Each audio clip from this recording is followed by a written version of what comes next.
গোপন সূত্রে খবর পেয়ে মালদা জিআরপি থানার পুলিশ মালদা টাউন স্টেশনের 1 নম্বর প্ল্যাটফর্ম থেকে বিপুল পরিমাণে ফেন্সিডিল উদ্ধার করলো। নিষিদ্ধ এই ফেন্সিডিল পাচারের ঘটনায় 3 অভিযুক্তকে গ্রেপ্তার করলো মালদা জিআরপি। ধৃত ওই 3 অভিযুক্ত বিহারের বাসিন্দা। উদ্ধার হয়েছে প্রায় 900টি নিষিদ্ধ ফেন্সিডিল সিরাপ, যার বাজার মূল্য 1,90,000 টাকা। জিআরপির প্রাথমিক অনুমান অভিযুক্তরা ফেন্সিডিলগুলি দিল্লি থেকে মালদায় নিয়ে আসে মালদা টাউন স্টেশন থেকে বালুরঘাট যাওয়ার জন্য অপেক্ষা করছিল। বিশেষ সূত্রের খবর পেয়ে জিআরপি মালদা টাউন স্টেশনের 1 নম্বর প্ল্যাটফর্মে অভিযান চালিয়ে 5টি লাগেজ ব্যাগ থেকে প্রায় 900টি ফেন্সিডিল সিরাপ উদ্ধার করে।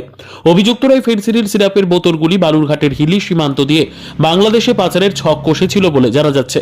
বুধবার অভিযুক্তদের মালদা জেলা আদালতে পেশ করা হবে। আমাদের কাছে একটা খবর আসলো যে হ্যাভক পরিমাণে ফেন্সিডিল দিল্লি সাইড থেকে বাংলাদেশ দিকে যাওয়ার কথা যাবে এরকম খবর পেয়েছিলাম আর কি। ওই খবর ওয়ার্কআউট করতে গিয়ে আমরা আজকে 3 জনকে তো রাত্রিবেলা ধরি। ওদের কাছ থেকে আমরা 5টা ব্যাগ পেয়েছি। 5টা ব্যাগের মধ্যে করিবন 900 বোতল ফেন্সিডিল কফ সিরাপ ছিল। ওটাকে আমরা ধরতে পেরেছি আর 3 জনকে আমরা অ্যারেস্ট করতে পেরেছি। এদের বাড়ি? এরা 3 জনেরই বাড়ি বিহারে। এরা কোথায় জড়ো হয়েছিল, মানে কোথায় যাচ্ছিল? এরা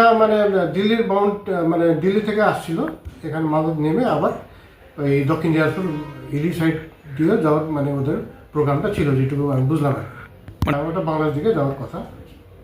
আচ্ছা আচ্ছা। এখানে আমার মনে হয় ওই দিকে পাওয়া যায় না আর কি, একটু ডিমান্ডটা বেশি এরকম মনে হচ্ছে আর কি আমার ধারণা। আচ্ছা, কত বোতল পাওয়া গেছে? 900 বোতল আছে। এটার অ্যামাউন্ট কীরকম? অ্যামাউন্ট করিবন 1,90,000 টাকা মতো এরকম। আচ্ছা, এরা কোথা থেকে এসেছিল আজকে? এরা আজকে ওই দিল্লি সাইড থেকে ট্রেনে আসছিল, এসে এখানে নেমেছিল আর কি। নেমেছিল কোথায় ছিল, কিভাবে ধরলেন? এখানে আমরা 1 নম্বর প্ল্যাটফর্মে আমরা ধরতে পেরেছি আর কি, সোর্সের মারফতে।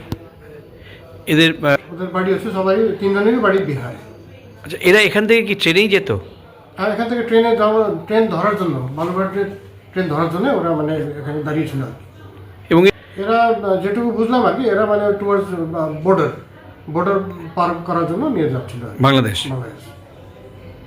এবার থেকে আমরা কালকে কোর্টে ফরওয়ার্ড করবো আর রিমান্ড দেবো আমরা, আর এদের সূত্র কথায় কি আছে না আছে সেটা দেখবো আর